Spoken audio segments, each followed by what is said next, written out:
que hacer de una forma racional, de usar los recursos de... Doctora Alice, salió su pantalla, no está presentando.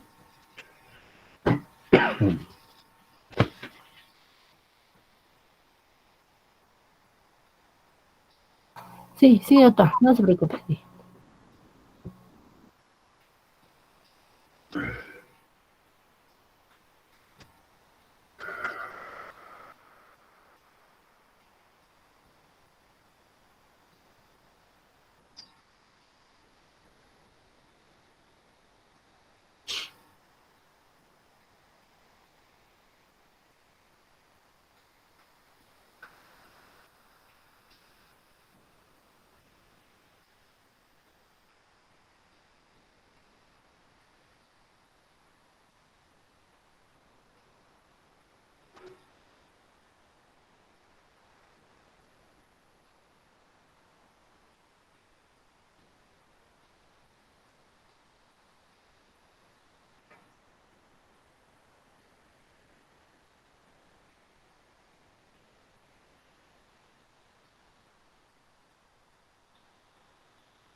Doctora Aralí, presente su pantalla.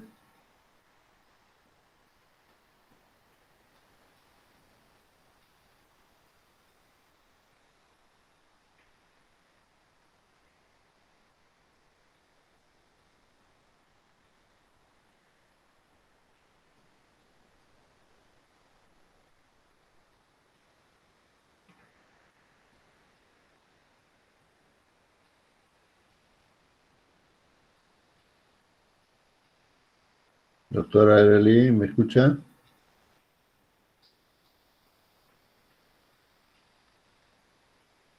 Sí, sí, doctor, no se preocupe, sí le deja de compartir. Ya son 7:03. Puede usted Ya. empezar ya. ¿Sí? Ya. Sí, puede empezar, no hay problema. Ya, ya lo sé. Ok.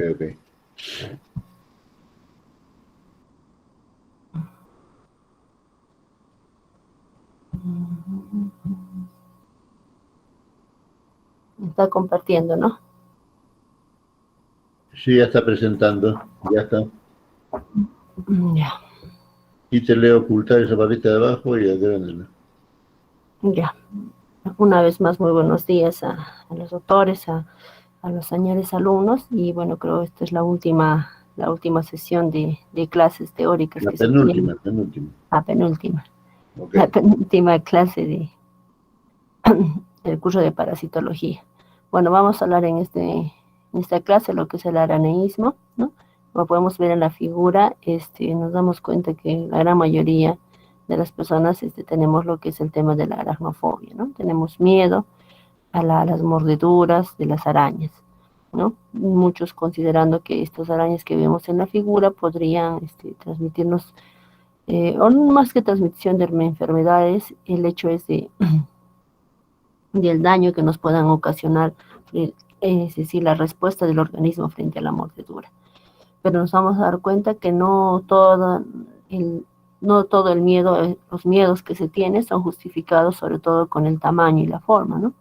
Vamos a ver que las arañas más pequeñas son las que pueden producir mucho más daño que estas arañas de mayor tamaño, salvo excepciones. Entonces, ¿cuál es la importancia de hablar ya en el tema de parasitología acerca de los arácnidos?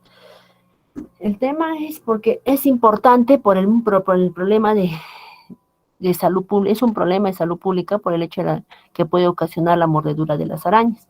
Y estos pueden incluir tantos daños sistémicos como la posibilidad de mortalidad en el ser humano, ¿ya? Y es por eso que tiene la importancia de que lo podamos conocer. Segundo lugar, tenemos que saber que los arácnidos tienen una distribución mundial, cosmopolita, que pueden estar en diferentes lugares, ¿no?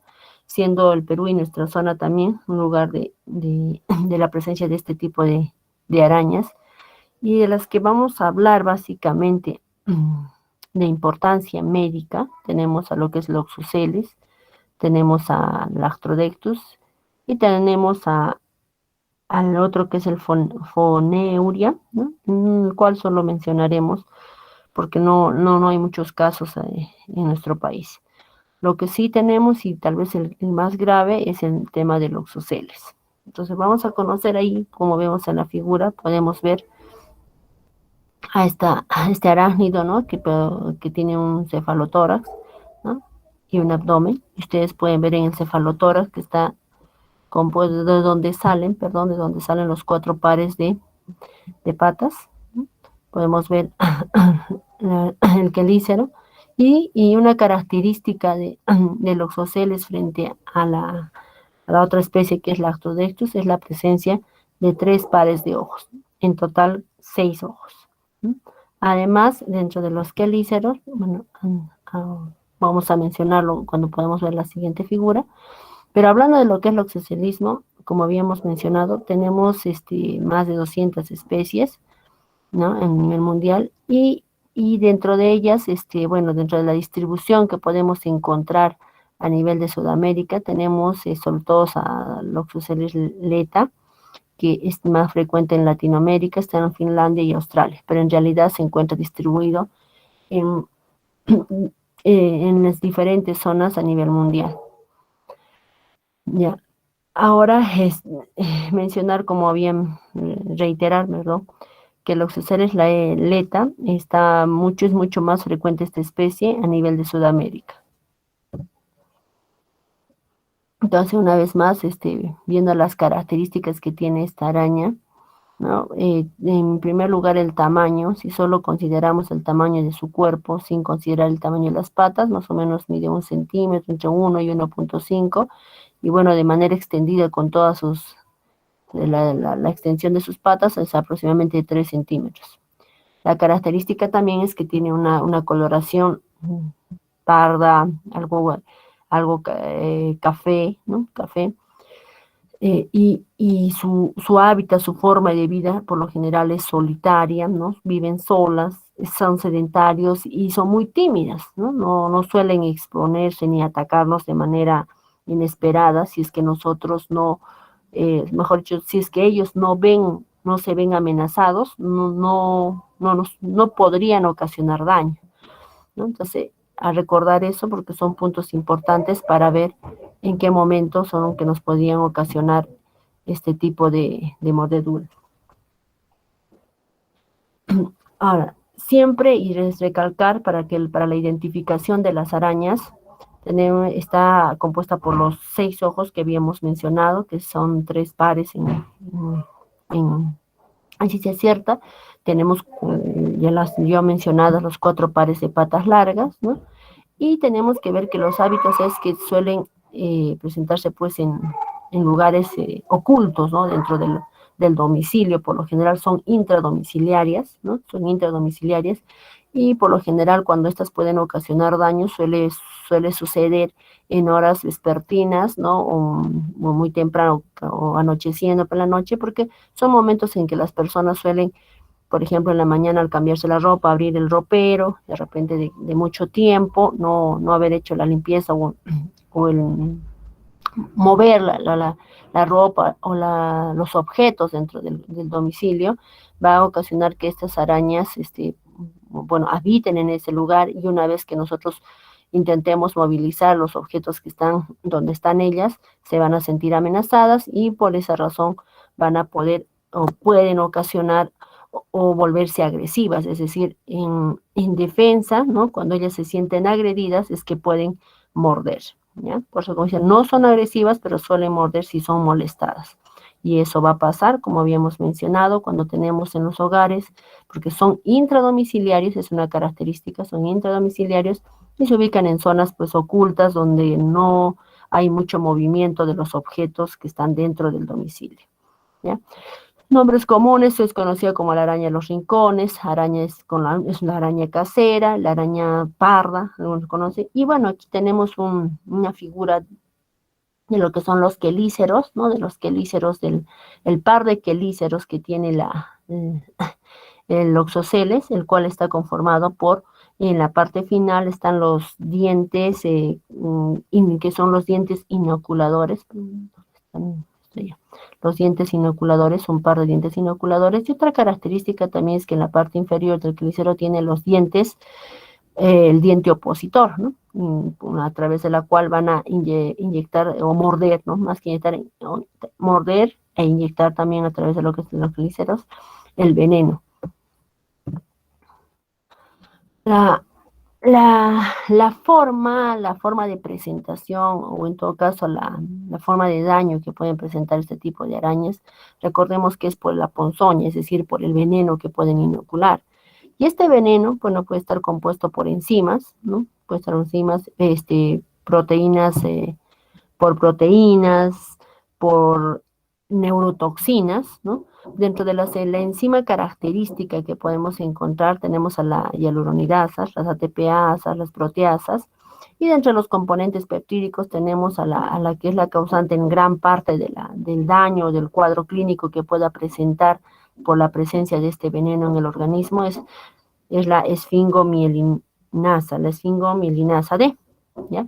La cual es la causante del proceso necrótico y la actividad coagulante que vamos a describir a posterior. Entonces tenemos dos formas de presentación, cuando una vez que el agente, que es en este caso el oxoceles, pueda morder, ¿no? Pueda morder y inyectar su ponzoña, ¿no? Y puede producir un cuadro cutáneo en algunas oportunidades, o cuando esta es una respuesta muy acentuada, muy fuerte, por así decirlo, y va a depender obviamente de la persona, del hospedero, por así decirlo, para que pueda dar una respuesta viscerohemolítica, la cual por lo general va a llevar a la mortalidad del paciente. Entonces, para ver cómo es la patogénesis de la ponzoña del veneno, tenemos que tomar, como habíamos dicho, dentro de los componentes del veneno tenemos una serie, habíamos comentado neurotoxinas, proteínas, enzimas, pero dentro de los péptidos que mayor daño puede ocasionar y activar dentro del organismo, tenemos a la esfingomielinasa D, ¿no? El cual puede activar, por ejemplo, el factor de necrosis tumoral, puede activar a lo que son las selectinas, a las ceramidas, y estos en su conjunto, por ejemplo, cuando se activan los factores de necrosis tumoral, la interleuquina 8, la interleuquina 1, va a provocar la inflamación, ¿no? En la zona de la mordedura, e incluso lo que es la necrosis celular. Esto por pequeñas hemorragias puede llevar zonas de isquemia y finalmente una necrosis tisular.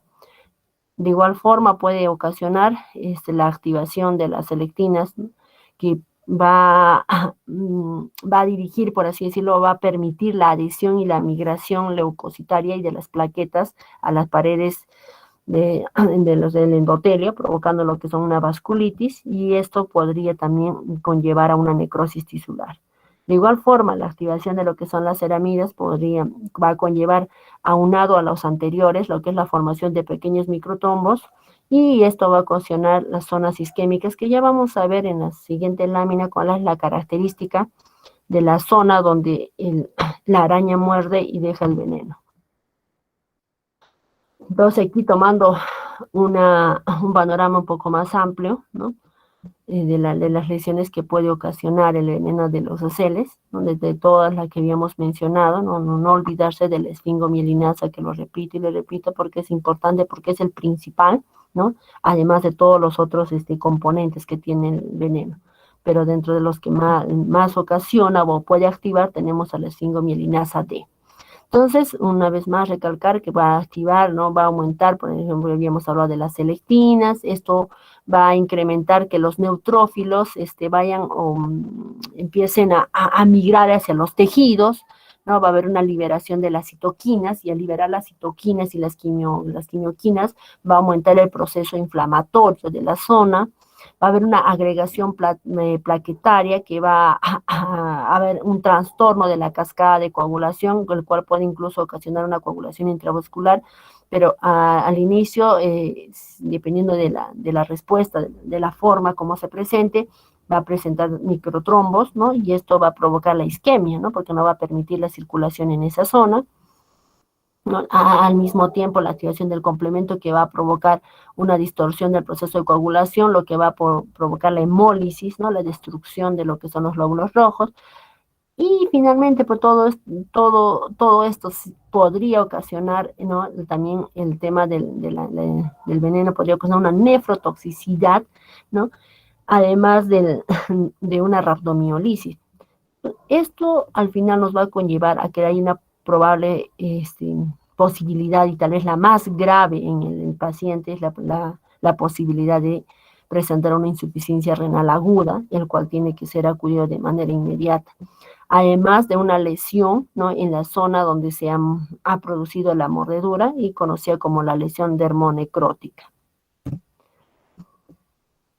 Y de igual forma, como podemos ver, es este pequeño influjograma que nos muestra cómo es el daño, cómo está la liberación, ¿no? de las enzimas que va, en el caso de los neutrófilos, que va a ocasionar, como habíamos dicho, la migración de los neutrófilos, los cuales se van a acercar más al tejido y va en la zona, obviamente, donde se ha presentado la mordedura, va a haber un proceso inflamatorio y una respuesta, y esto va a ocasionar una lesión dermonecrótica, ¿no? Por todo lo ya mencionado. Entonces, cuando hablamos de las manifestaciones, de las manifestaciones clínicas, habíamos mencionado, ¿no? De las dos presentaciones, la presentación cutánea y la presentación viscerohemolítica. Entonces, en el caso de que sea una presentación cutánea, vamos a tener una presentación complicada en algunos casos, y en los casos más graves se va a deber unas lesiones viscerohemolíticas graves. Dentro de las lesiones cutáneas, no todas van a ser complicadas, ¿no? En la zona donde se presenta la mordedura va a haber un dolor urente tipo quemazón. Les menciono esto porque de eso va a depender el tratamiento que vamos a dar y en qué momento lo vamos a dar. El dolor urente, lancinante, se dice que como que lo estuvieran cortando con un objeto punzocortante, se va a presentar edema en la zona, ¿no? Aumento de volumen, enrojecimiento, conocido como eritema, y finalmente se va a producir lo que es una mácula equimótica violácea, ¿no? Que va a ir seguida de una zona pálida, ¿no? Conocida como la zona isquémica, y luego una zona necrótica, que ya la vamos a ver en las figuras, ¿no? En algunos casos, muy pocos, se van a presentar lo que son los flictenas, conocidas como las ampollas, que son amarillentas, y bueno, que van a ocasionar el prurito generalizado en la persona. Y en el caso de que se diera una afectación cutánea, pero de caso complicado, pues ya se va a ver la posible escara, es decir, la zona necrótica que se presente, además de una coinfección secundaria que puede conllevar en la zona donde se ha efectuado la mordedura y por el mal manejo en el momento. Y en lo que es la parte viscerohemolítica, ¿no? Y esta es una situación en la que habíamos mencionado, en la que ya se presenta una falla multiorgánica, porque ya hemos visto todo el daño que presenta acerca de lo que es los microtrombos, la activación de lo que es de la coagulación, o sea, un trastorno de la coagulación provocando la hemólisis, ¿no? Va a haber, obviamente al haber hemólisis va a haber un problema de anemia, va a haber ictericia, va a haber hemoglobinuria, y esto pues finalmente va a llevar a una coagulación intravascular, y lo que es más penado en el momento, lo que es más peligroso para la salud del paciente en el momento y en las pocas horas, es pues la insuficiencia renal aguda, ¿no? La falla orgánica e incluso la muerte del paciente, ¿no? Antes ya regresaremos a esto. Entonces, en cuanto al manejo, ¿no? Básicamente de la mordedura de esta araña cuando se da en el momento, en primer lugar, siempre tenemos que ver que es importante, perdónenme, a ver, antes de repente pasar al manejo farmacológico y manejo en cada evento, podemos ver estas figuras en las que podemos ver, en el caso habíamos mencionado, ¿no? El hábitat que tiene los sociales, que es intradomiciliario, habíamos mencionado, pues es importante. Vemos aquí en la figura que en el momento que se está colocando a la paciente el pantalón, es que ella siente la mordedura, ¿no? El dolor, y bueno, le ocasiona justamente en esta zona, y ustedes pueden ver las zonas violáceas, como bien que esta es la placa conocida como la placa libeloide, ¿no? La zona violácea, y acá hay una zona algo isquémica, es decir, pálida, ¿no? Y que puede ir seguido acá de un proceso ulceroso, ¿no? Necrótico, aún aquí no está tan notorio lo que sí vemos en esta figura, ¿no? Al principio parece simplemente una zona eritematosa, sin gran daño, ¿no? Una mácula eritematosa. Aquí ya podemos distinguir un poquito mejor la zona eritematosa, un poco ya violácea, ¿no? Alrededor. Y como pueden ver acá, miren, acá es un poco más notorio que va progresando a través de las horas. La zona eritematosa, ¿dónde está? La zona eritematosa, la zona isquémica que está más pálida, la ven un poquito más blanquecina, por así decirlo, y seguido de lo que es la zona necrótica, que es más violácea, ¿no? Porque la primera parte es un poquito más eritematosa, ¿no? Esa es la característica, ¿no? Tiene esas tres zonas. La zona más periférica es la zona eritematosa, seguida de la zona pálida, isquémica, y en la parte media está la zona necrótica. Entonces, el manejo va a depender de qué parte, por así decirlo, de todo el proceso de la fisiopatología del daño tengamos que actuar. En primer lugar, tener en importancia que el tratamiento es dentro de las primeras horas debería ser usado el suero antiloxocélico.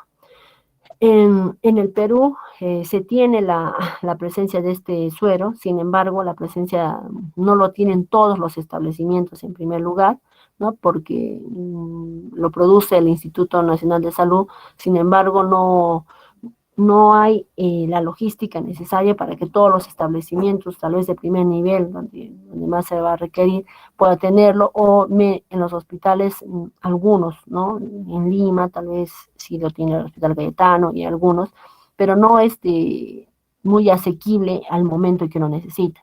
Ahora, el uso de este veneno, de este suero, debería ser dentro de las primeras 4 o 6 horas, máximo dentro de las 6 horas, para que podamos disminuir la posibilidad, porque se dice que tiene una efectividad, por así decirlo, del 66% más o menos, del 60-66% de efectividad. Ahora, sin dejar de lado que también este suero es producido, pues, en el Perú, si no me equivoco, del suero de lo que es del ganado equino, ¿ya? Y eso también podría ocasionar una respuesta anafiláctica por parte de la persona que lo reciba, ¿no? Del hospedero. Entonces, de los efectos secundarios, tal vez podríamos también ocasionar, por lo que no actualmente, como menciono, no está tan disponible en nuestro medio. Sí lo hay, pero no es de disponibilidad total, porque la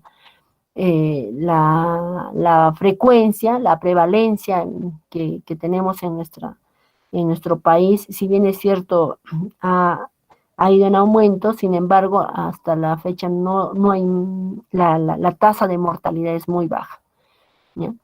Entonces, por ejemplo, habíamos hablado que cuando había la activación de lo que es la selectina, ¿no es cierto? La selectina, había una migración de los neutrófilos a lo que era los tejidos periféricos, en este caso a la zona donde se realizaba o donde se ocasionaba la mordedura.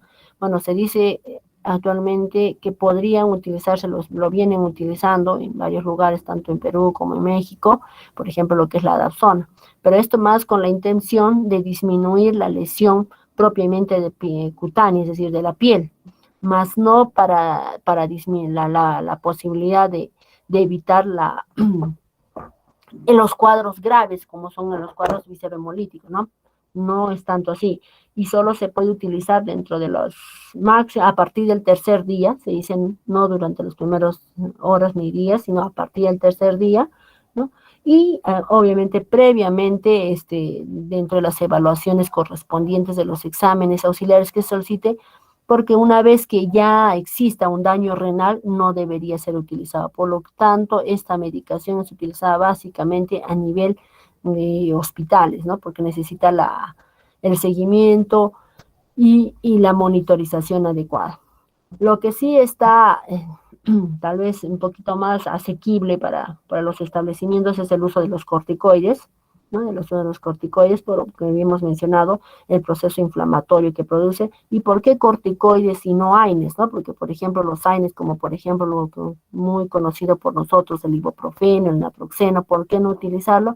Porque estos pueden más bien acentuar o acelerar el proceso de nefrotoxicidad, es decir, sabemos que esta mordedura de araña va a producir dolor. Entonces, lo que primero tenemos en los establecimientos de primer nivel es pues los AINES.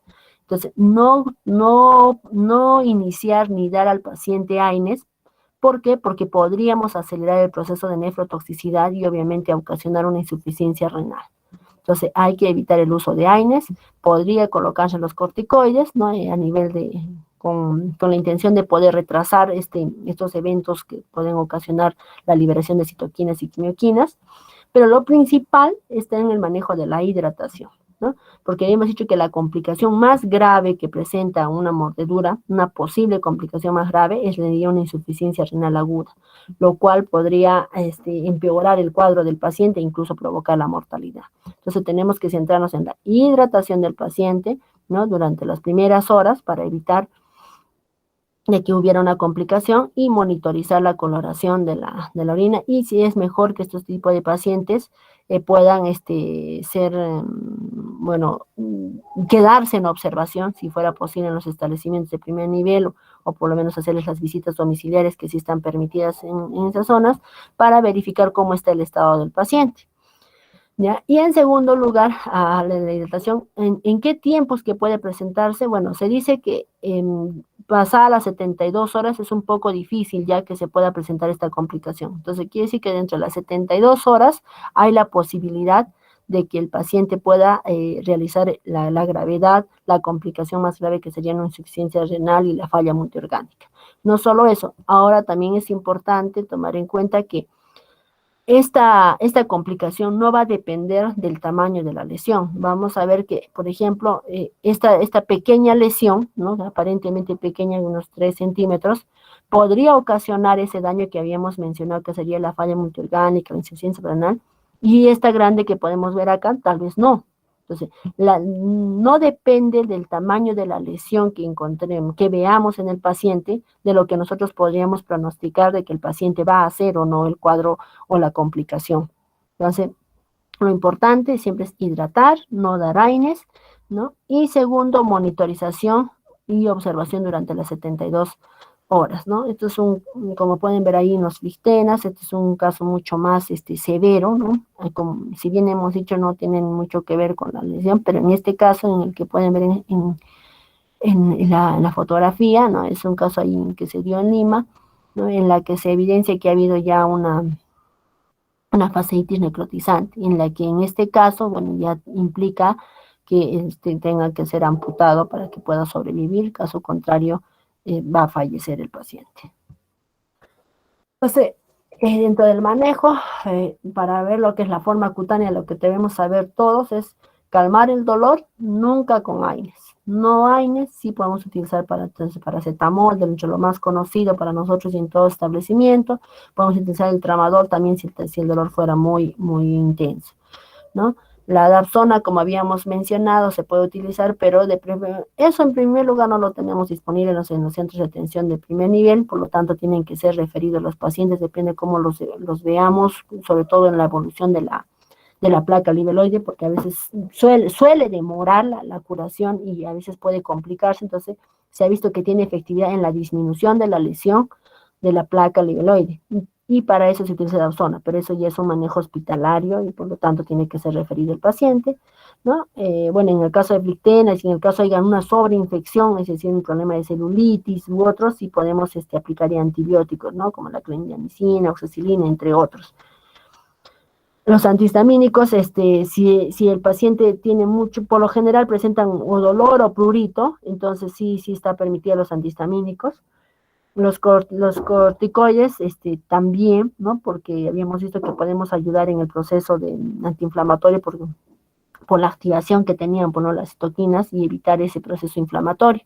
Y bueno, en casos excepcionales ya hospitalarios, lo que es la fasectomía, la esclerectomía, dependiendo cómo se encuentre la lesión. Ahora, no olvidarnos que para el manejo para el diagnóstico, en todo caso, porque vamos a ver que hay muchos diagnósticos diferenciales con respecto a una lesión, que un paciente venga con las características antes mencionadas, ¿no? Y nosotros podemos, muchas veces tenemos que preguntar en primer lugar si el paciente, en qué momento del día ha pasado eso, porque si no, doctora, me estaba poniendo mi ropa y sentí que algo me punzaba, ¿no? En realidad algo le mordía. Y viste algo, viste alguna cosa, no, no vi nada. Entonces, muchas veces no van a ver, no van a lograr ver la araña, pues, ¿no?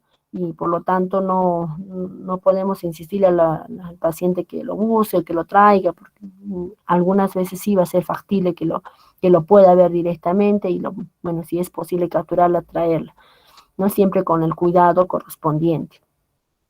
Y bueno, el diagnóstico clínico, como habíamos mencionado, es una lesión morada, ¿no? Habíamos visto que tiene de la parte periférica, más periférica, es una lesión eritematosa, seguida de una lesión pálida, ¿no? Y en la parte central una lesión morada, ¿no? Que podría, bueno, conllevar a una posibilidad de una necrosis, ¿no? Y el daño visceral, como nos vamos a dar cuenta, es el daño visceromolítico, cuando hay hematuria, ¿no? Las orinas han cambiado de color, ¿no? Y por lo tanto, podrían ocasionar la muerte del paciente, ¿no? Y solamente habíamos mencionado que en cuanto al suero antiloxoscélico, solo se puede usar durante las 24 horas, y esto es bien cierto lo que mencionamos, que no tiene y no protege, no es protección del 100%, ni tampoco es que pueda evitar el cuadro hemolítico grave o la complicación más grave, ¿no? Solo se sabe que, por ejemplo, bueno, en otros estudios 66% de efectividad, por lo que, por ejemplo, en los casos de pacientes que hayan tenido un cuadro visceral grave, solo recibió el 44%. Entonces, en cuanto, por ejemplo, al oxicinismo cutáneo viscerohemolítico, es decir, la forma grave, ellos van a producir, habíamos mencionado, una falla renal, una insuficiencia hepática aguda y, por último, una insuficiencia respiratoria y, bueno, terminar con una falla multiorgánica por una sepsis a causa de todo lo que pudo ocasionar. Y bueno, esto solo para que siempre hagamos una monitorización de la orina del paciente, ¿no? Para poder ver las características acerca sobre todo del color, lo que nos permita tener un mejor panorama de cómo está evolucionando el paciente. Ahora no nos olvidemos que cualquier paciente que estemos evidenciando en primer lugar que no esté orinando, ¿no? Que no orine o que presente ya cambios de coloración en la orina, no podemos manejarlo en la atención primaria y se tiene que referir para el manejo a nivel de hospitalización, ¿ya? Porque cuanto más antes se realiza la hemodiálisis precoz, mucho más la posibilidad de sobrevivencia y baja mortalidad. Y no olvidarse, no usar aires, ¿ya? Porque eso es lo único que tenemos en atención primaria, pero es lo que no debemos utilizar para no complicar al paciente, ¿no? Y lo que sí debemos recomendar es la hidratación.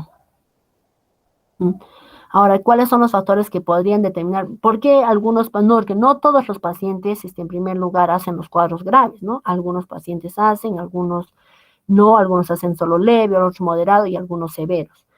Bueno, eso va a depender, obviamente, de la cantidad de veneno inyectado, ¿no? La zona en la que fue mordida, ¿no?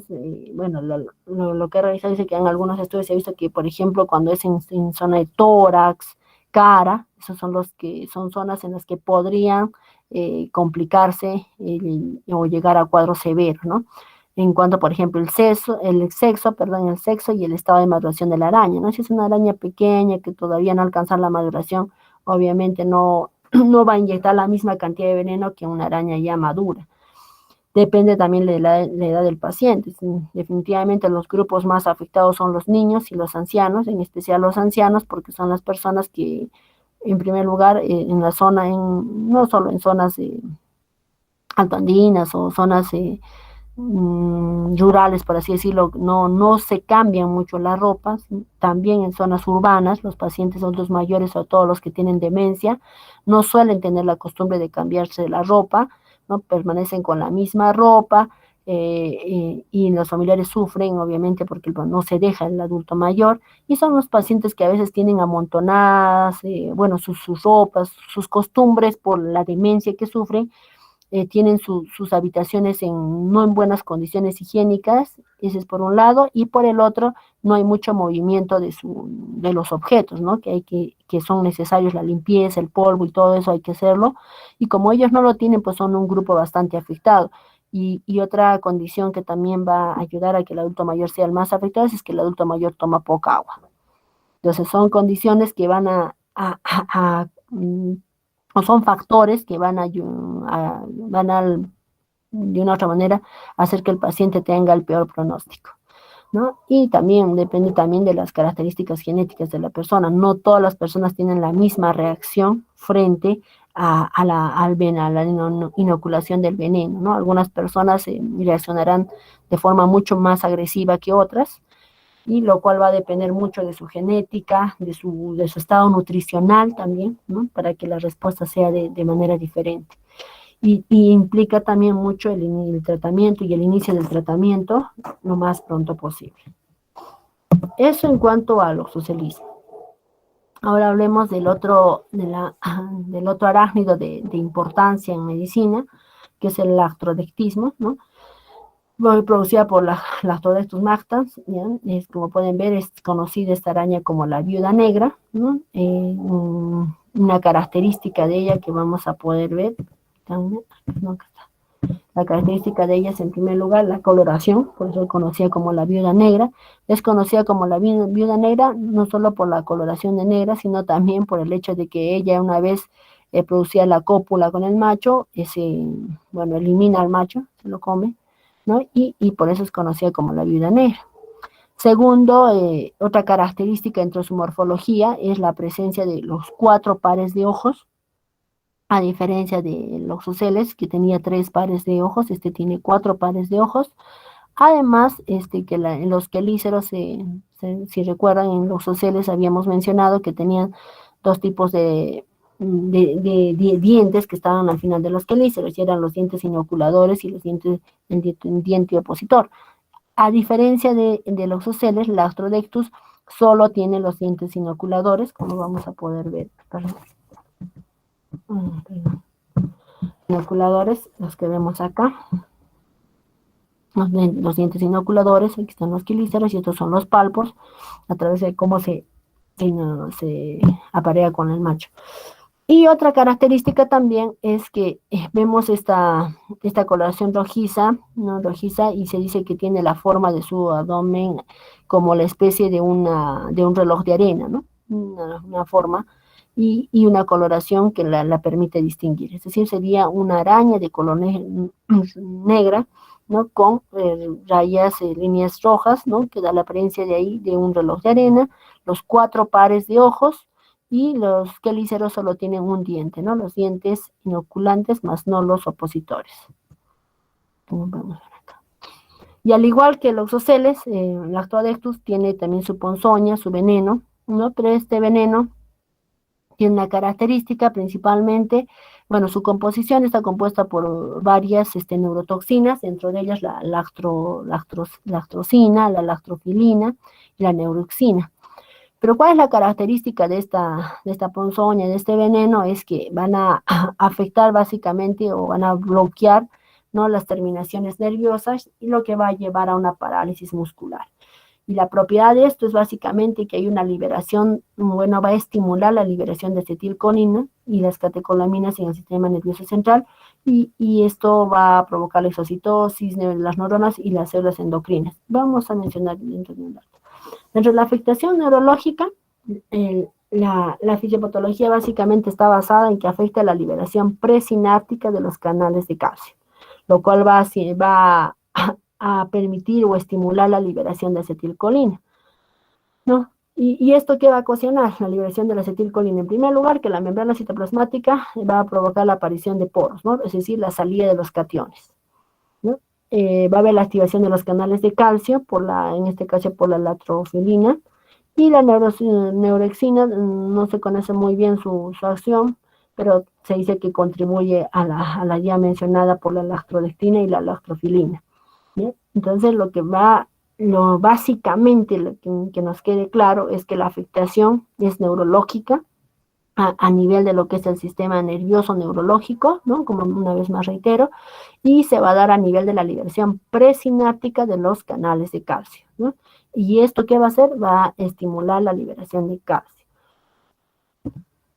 Entonces, para poder un poquito distinguir entre la mordedura, entre la mordedura del Astrodectus y los oceles, habíamos mencionado que los oceles era de hábitat más intradomiciliario, a diferencia del Astrodectus, que su hábitat es mucho más extradomiciliario, por lo general está presente a nivel de campo, ¿no? Debajo de las piedras podemos encontrarlo, de las rocas.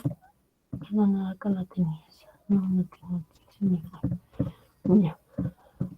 ¿No? Y su hábitat es más que todo en el campo, no fuera donde, por ejemplo, hay los cultivos, ¿no? Ahí están entre los matorrales, los troncos de los árboles que estén caídos.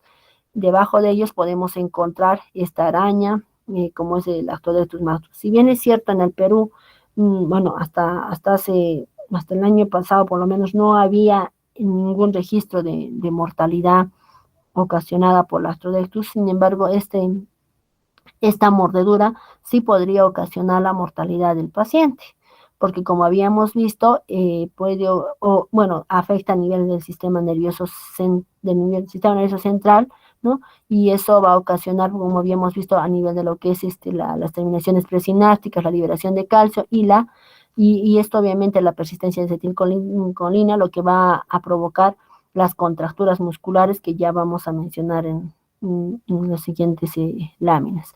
Pero ahora, para que podamos un poquito entender, por ejemplo, en este caso, es un paciente de 62 años que habita en Santa Cruz, ¿no? En la región, con antecedente, mira, acá de este paciente es los pacientes clásicos que tenemos ahora, ¿no? Paciente con diabetes mellitus, con nefropatía diabética, hipertenso, ¿no? Aparentemente sin alergias, va a la consulta porque dice que durante el mes de febrero, dice en el servicio de urgencia, por un cuadro de 2 horas de evolución, ¿no? Eso es importante, el tiempo de evolución caracterizado por dolor torácico, ¿no? Intenso, dice, de carácter mal definido, de inicio súbito, asociado a mialgias, ¿no? Es importante eso, ¿no? Dice, de inicio súbito, en primer lugar, dolor torácico intenso. Entonces, cualquiera que mirara a un paciente diabético, hipertenso, con los antecedentes que son factores de riesgo para hacer infartos, lo primero que pensaría serían infartos, pero no.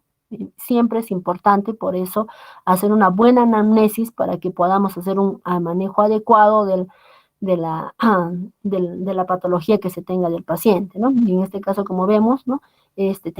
Hay algo que normalmente no se da en un problema de infarto, que son las mialgias, y este paciente lo tenía, y era una asociada, dice, de manera generalizada, ¿no? Y sobre todo, se dice que era a nivel de extremidades inferiores. Estas mialgias y estas contracturas que suelen producir, por ejemplo, las Astrodectus, suelen ir de forma ascendente, muy parecidas a lo que suele presentar a veces en miastenia, pero en miastenia es lo contrario, hay una flacidez. En este caso, lo que se presentan son contracturas que suben desde la parte inferior, es decir, desde los miembros inferiores, es en forma ascendente, ¿no? Y bueno, en el caso del paciente se descarta el síndrome coronario porque es lo primero que se piensa en el momento agudo y es dado de alta aparentemente, ¿no? Sin embargo, por persistencia de los síntomas, el paciente decide consultar a otro hospital y a las 6 horas de evolución. En este hospital que hacen el interrogatorio ya es más dirigido y él refiere ser trabajador, muy bien, eso es importante, refiere ser un trabajador en una planta de trigo, ¿no? Donde hay manejo de, bueno, es alejado, donde hay plantaciones, pues donde habíamos dicho, como habíamos mencionado, en el campo, ¿no? Y en este caso había una plantación de trigo, y que una araña de trigo fue retirada, dice, de la ropa 2 horas antes del inicio de los síntomas. Dice, niega contacto con herbicidas o plaguicidas, eso es importante también, porque sí hubo casos en el hospital que decían, no, yo no me quise, de pronto vienen porque es confundido con con los pacientes que se intoxican, o bueno, suicidio que se toman con los venenos, ¿no? Entonces pueden presentar síntomas parecidos. Entonces, es importante, siempre es el contacto, ¿no? Con algún herbicida o plaguicida, ¿no? Para saber si no es debido a eso los síntomas que el paciente tiene, más, sobre todo en el caso de que el paciente venga, como en este caso, de una zona de plantación. Y bueno, el examen físico se encuentra hipertenso, de 203 sobre 105, una frecuencia cardíaca 86, nos satura muy bien, 97, una glucosa de 158, obviamente por una diabetes mal controlada, y bueno, la escala del dolor era ligeramente moderado, ¿no? Porque estaba de la escala del 7 al 10, estaba en 7. Además se presenta otra característica, muy sudoroso, ¿no? Pero también podría confundir, o sea, porque un diabético en hipoglicemia podría hacernos eso, pero como hemos visto que no está en hipoglicemia, entonces no es la causa, entonces ahí está sudoroso, está atento, orientado en espacio y tiempo, y bueno, el examen cardiopulmonar y abdominal no presenta hallazgos relevantes, pero sí se destaca una lesión, dice, ¿no? Eritematosa de 2 centímetros de diámetro aproximadamente en la región posterior del brazo derecho, y se evidencia las clonías y las mialgias en las extremidades inferiores. Bueno, se solicitan los exámenes de laboratorio, ¿no? Donde se evidencia una creatinina de 1.61, una, una creatinquinasa MB de 22, ¿no? Daría una apariencia de problema coronario, una troponina autosensible normal, pero un EKG con ritmo sinusal de 70 sin signos de isquemia. Es decir, no había un problema de forma cardíaca, ¿no? Pero sí nos damos cuenta que en el caso de este caso clínico, por la presentación, como habíamos mencionado, el caso del astrodectus es el tipo de que afecta más a la parte nerviosa, ¿no? Es decir, al aspecto neurológico, ¿no? Provocando lo que son las contracturas. Muchas veces se dice que las contracturas son muy parecidas incluso a las que normalmente las mujeres al momento de parto presentan en la parte abdominal. Se dice que el dolor es tan intenso, la contractura es tan intensa a nivel abdominal, que podría incluso simular una posible apendicitis complicada con una peritonitis, ¿no? Porque las contracturas son tan fuertes, no pueden, al hacer la evaluación física del abdomen, encontramos un abdomen en tabla, ¿no? Lo que podría hacernos pensar en ese tipo de patologías, por lo que también sería un diagnóstico diferencial. Por eso es importante que al momento de hacer la anamnesis se tenga que preguntar en el momento que inició, qué estaba haciendo, dónde estaba, para que podamos tener todos esos, en primer lugar, las posibilidades diagnósticas, y segundo, la evaluación y el examen físico, poder encontrar la zona tal vez donde haya sido mordido el paciente. Entonces, cuando se hace el diagnóstico diferencial, tenemos que ver si el paciente no ha consumido la ingestión de toxinas, ¿no? Algún veneno. En el asma, porque el paciente cuando tiene asma, por ejemplo, un asma mal controlado, viene con un tórax un poco móvil, no lo puede mover, y se presentan los sibilantes, obviamente, que son lo que nos haría distinguir, ¿no? Podría presentarse, como habíamos mencionado, podría hacernos confundir con un abdomen agudo, pensando en una peritonitis, una nefrolitiasis, una angina de pecho, e incluso hasta una neumonía. Pero lo más trágico con esta mordedura es que podría ocasionar, así como habíamos mencionado, la contractura que subía desde las mialgias y las contracturas desde los miembros inferiores, llegan al abdomen, llegan y pueden llegar a tórax, y no permitiendo respirar al paciente, y podrían estos pacientes terminar con falla respiratoria, por lo cual sería necesario incluso la ventilación mecánica. Sin embargo, si el diagnóstico se hace de manera oportuna, se puede utilizar la neostigmina, ¿no? Para una u otra manera paliar mientras que pase el proceso, paliar los síntomas, se podría utilizar eso, y también se pueden utilizar relajantes musculares, corticoides, y en algunos casos, si el dolor es muy intenso, se puede utilizar opioides, ¿no? Como la morfina. ¿Cómo hacer ahora la prevención? Bueno, antes tal vez de mencionar la prevención, hablando de lo que es prevalencia bueno, epidemiología, más que prevalencia, la prevalencia dentro de la Astrodectus y Loxoceles, el más prevalente, por lo menos en nuestra zona y en el Perú en general, es más Loxoceles más que el Astrodectus, ¿no? Y dentro del Astrodectus, como había mencionado, si bien es cierto, pueden producir insuficiencia respiratoria, o sea, eso sería el cuadro más grave, no se ha visto que en nuestro país hayamos tenido casos de mortalidad por dicha razón.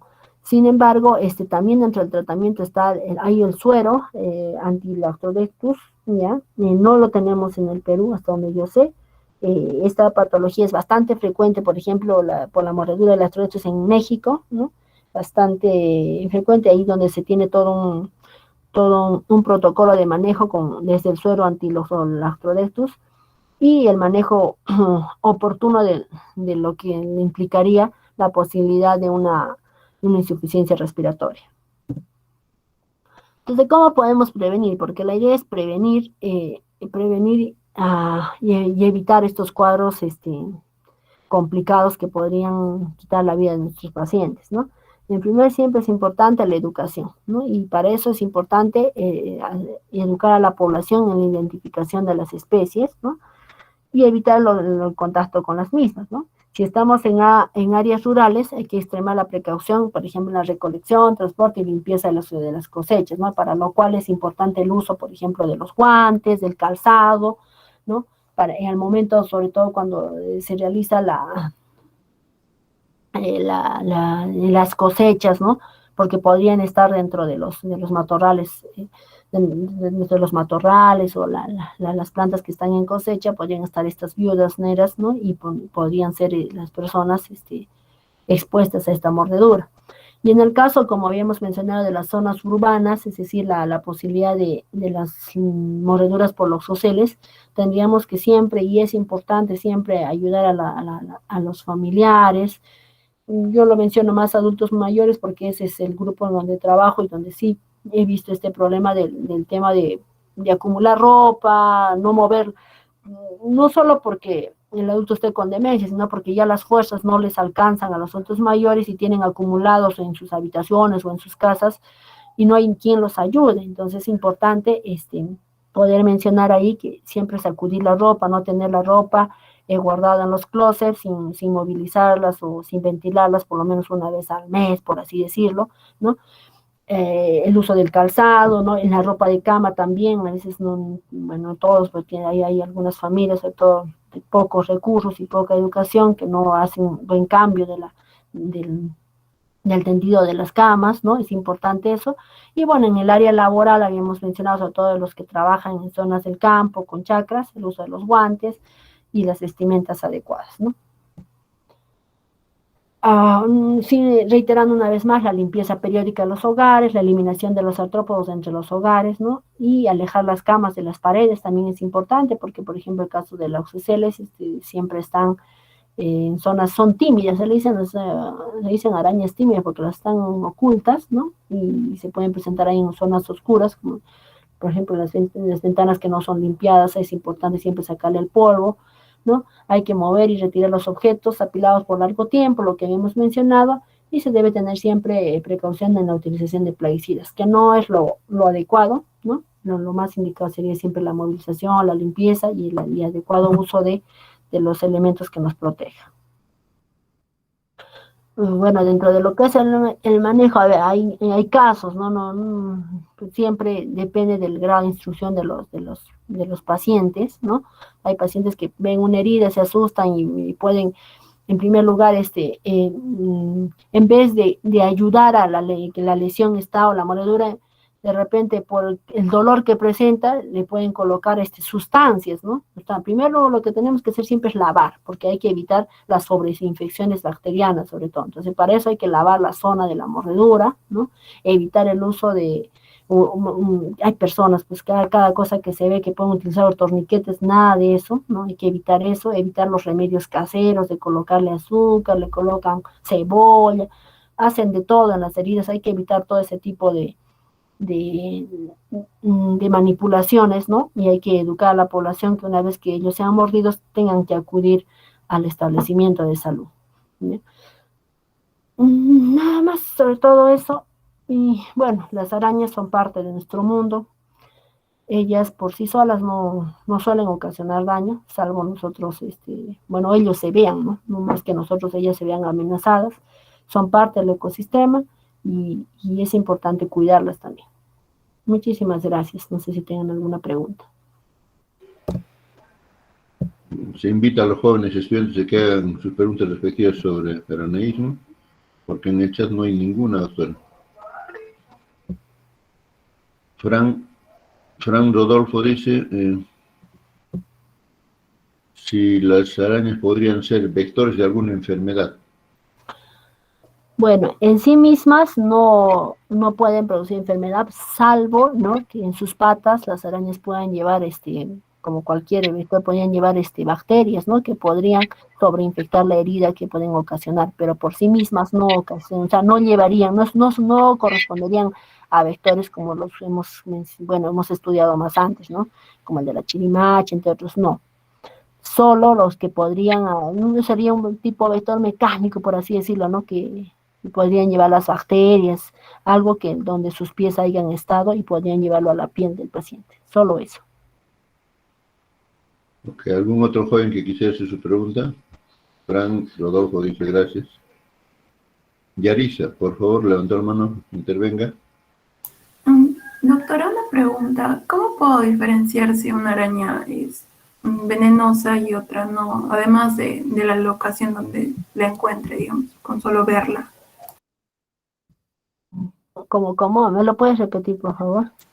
Sí, doctora, o sea, me refiero a que cómo podemos diferenciar o intuir de que la araña que, digamos, nos encontremos es venenosa o no lo es. ¿Hay alguna forma de saberlo? Bueno, en forma general, hasta donde yo sé, las arañas que tienen, que se llaman las de un tamaño muy grandes, no todo, bueno, la gran mayoría no son venenosas, ¿ya? La gran mayoría no suelen hacer daño, pero sí, por ejemplo, las arañas, ¿cómo distinguir, me dices, no? Bien difícil. Porque, o sea, en realidad ellas, como mencioné, ellas no nos atacan, sino cuando se ven amenazadas. Entonces, algo me puede ayudar los doctores ahí. Doctora Arely, buenos Dígame. días. Buenos días, doctora. Sí, creo que, no sé si, pero es importante saber de que en cuanto a los oceles el color de la araña es importante, un color más o menos café, no muy oscuro, un café claro, casi parduzco. Además tienen la parte en el cefalotórax tiene una ornamentación que se denomina el violín sí, una forma de violín. Además, en la parte anterior, ya para hacer el reconocimiento, tiene la presencia de 3 pares de ojos, 6 ojos en la parte anterior. Entonces, esas características son importantes, sobre todo, ¿no? Yendo a la parte del diagnóstico, cuando se va a hacer diagnóstico, a veces los pacientes llevan solamente una patita de la araña, o el abdomen de la araña, entonces el color ya es un indicativo importante. El color es importantísimo. Ahora, si se puede llevar la araña completa, sería mucho mejor para que pueda intuir qué cuadro clínico podría desarrollarse. Entonces, el color, esas son las formas de reconocer. Y con respecto a la Troodectus, ustedes han visto ya que el autor lo ha presentado bastante bien, es una araña de color negro, ¿no? Que realmente la araña, perdón, los oceles generalmente también puede estar en el campo, pero principalmente los accidentes son dentro de la vivienda. Entonces, como por eso le llaman la araña casera, ¿no? En cambio, la Troodectus mactans es una araña que está en el campo, como ustedes han visto, es de color negro, y no sé si la otra puede poner, pero ahí tiene en la parte del abdomen, tiene una ornamentación que se denomina el reloj de arena, de color rojizo. Entonces, esa es otra forma de reconocer, ¿no?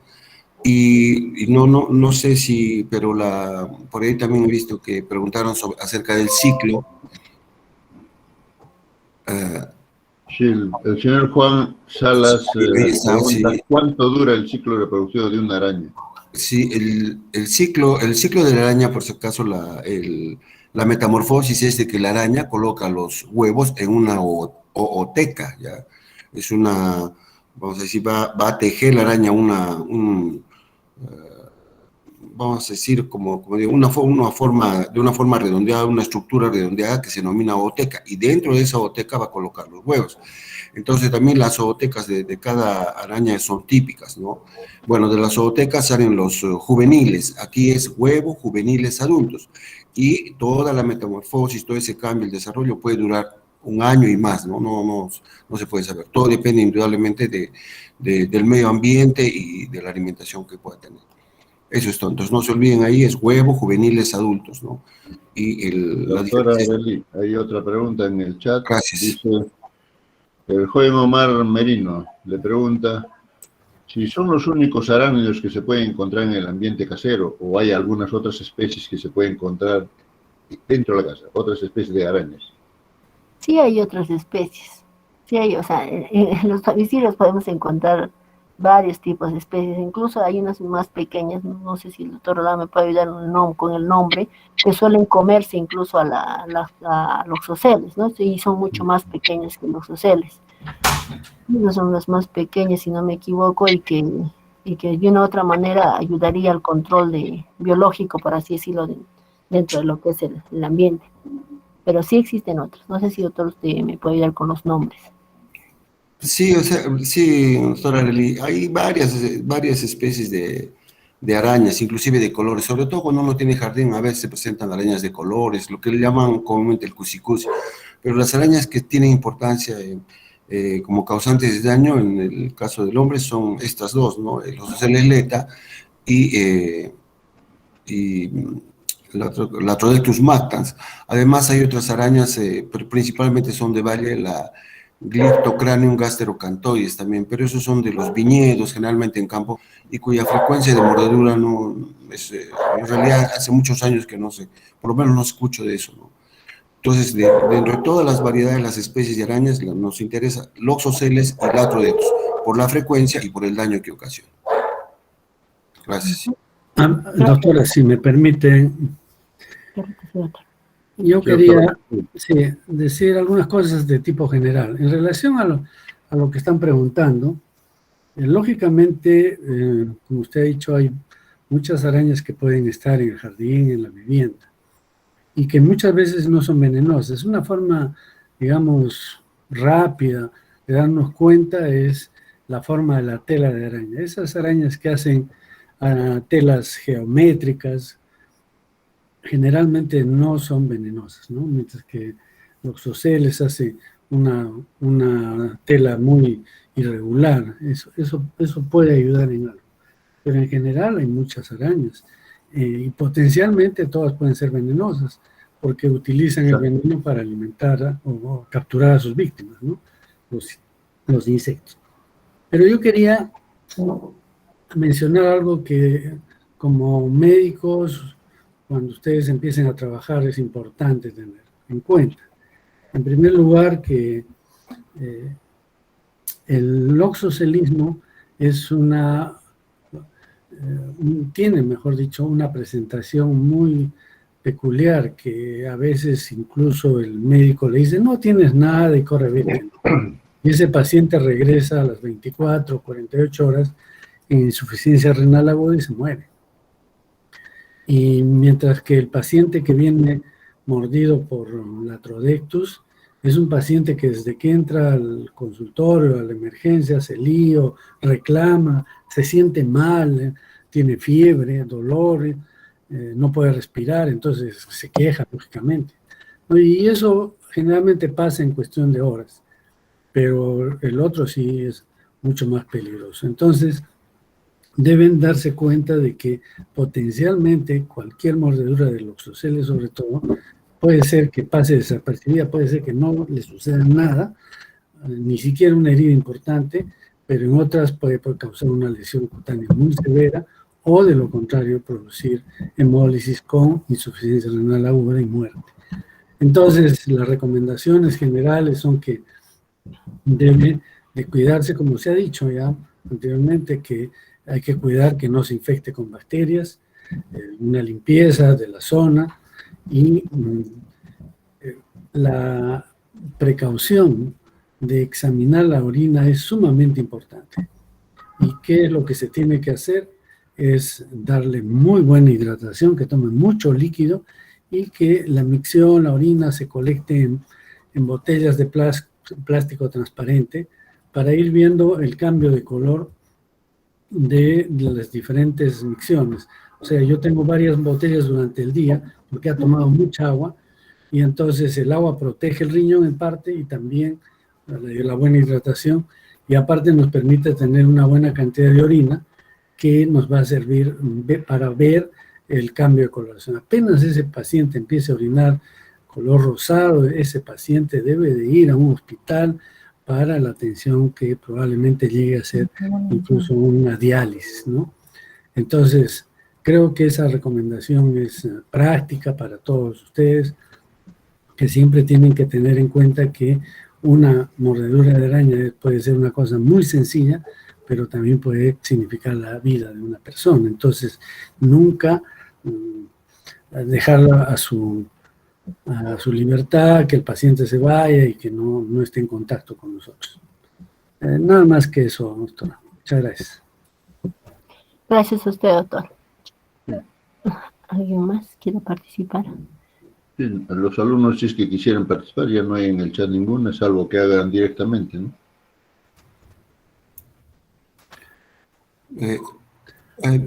Solamente ya que está el doctor Vázquez, me gustaría que haga una apreciación sobre el uso de la dapsona. La dapsona parece que no debe ser usada después de las 48 horas, ¿no?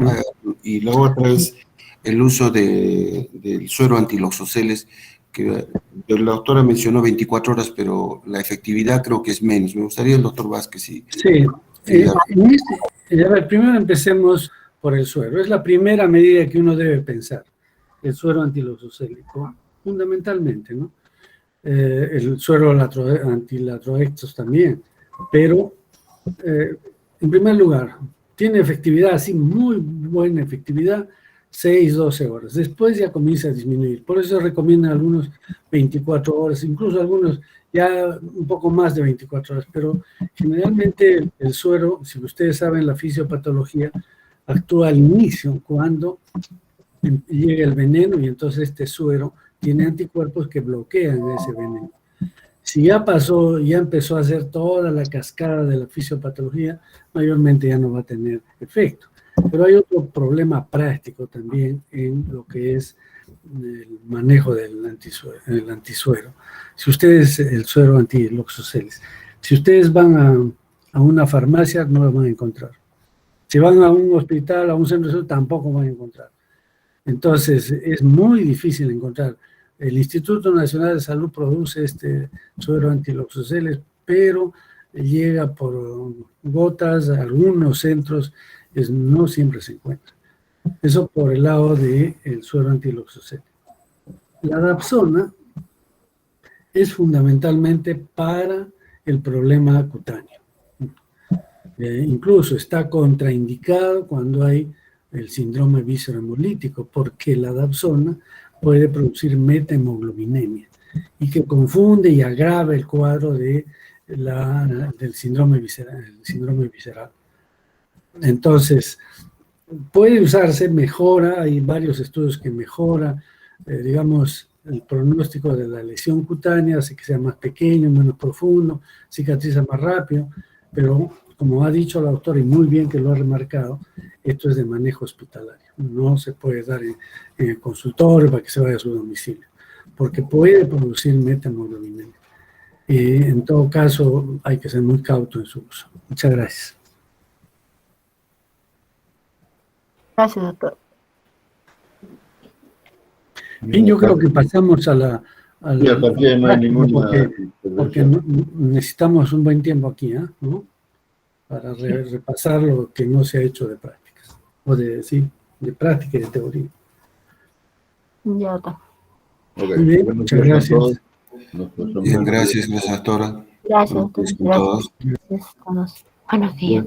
Les recuerdo, por favor, que tienen que los profesores firmar sus partes todos los días porque están solicitando. Hasta luego. Ok, hasta luego. Ok, doctor, gracias. Ok.